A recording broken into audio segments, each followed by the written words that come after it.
Hi hello viewers, నేను మీ MSR. ఈరోజు ప్రధాన పత్రికల్లోని ప్రధాన అంశాలు మీకోసం. నీట్ రద్దు, పరీక్ష పేపర్ లీకు, సిబిఐ దర్యాప్తు. ఏపీ, తెలంగాణతో సహా 5 రాష్ట్రాల్లో గెస్ పేపర్ ముసుగులో బయటికి. ప్రధాన సూత్రధారితో సహా 9 మంది అరెస్ట్, అదుపులో 45 మంది. ఈ నెల 3న ముగిసిన పరీక్ష 22 లక్షల మంది అభ్యర్థుల హాజరు. రాజస్థాన్లోని శికార్లో 30 రోజుల ముందే బయటికి. ఒక్కో అభ్యర్థి నుంచి రూపాయలు 5 లక్షల వరకు వసూలు. మళ్ళీ ఈ నెలలోనే పరీక్ష. బగ్గుమన్న విద్యార్థి లోకం, దేశవ్యాప్తంగా ఉవ్వెత్తున నిరసనలు. తెలుగు రాష్ట్రాల్లో నీటు ప్రకంపనలు, గెస్ ప్రశ్నల హల్చల్.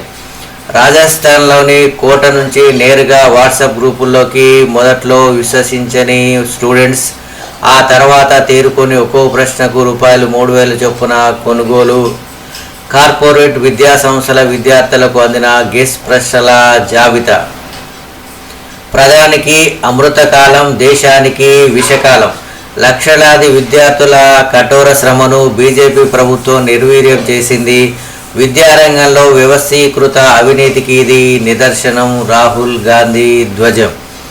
కేంద్రం సిగ్గుపడాలి, లీక్ చేసిన వారిపై చర్యలు తీసుకోవాలి. విద్యార్థుల జీవితాలతో కేంద్రం చెలగాటం. విద్యార్థులకు, తల్లిదండ్రులకు కేంద్రం క్షమాపణ చెప్పాల్సిందే. కేటీఆర్. జల సాధన ఉద్యమం మళ్ళీ రావాలి. మనమే రంగంలోకి దిగుదాం, ప్రజల్లోకి పోదాం, పార్టీని బలోపేతం చేద్దాం.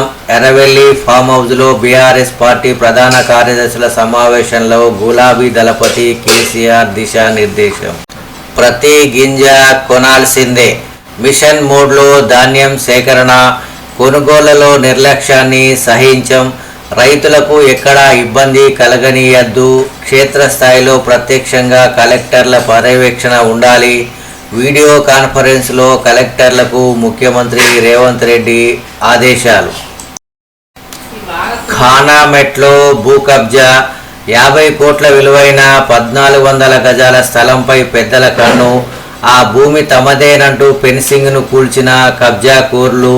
వెనుక పెద్ద సార్ ఉన్నాడంటూ బౌన్సర్లతో బెదిరింపులు. 2 వారాలుగా తిష్టవేసి వేధిస్తున్నారని బాధితుల ఆవేదన. ఫిర్యాదు చేసినా పట్టించుకొని మాదాపూర్ పోలీసులు.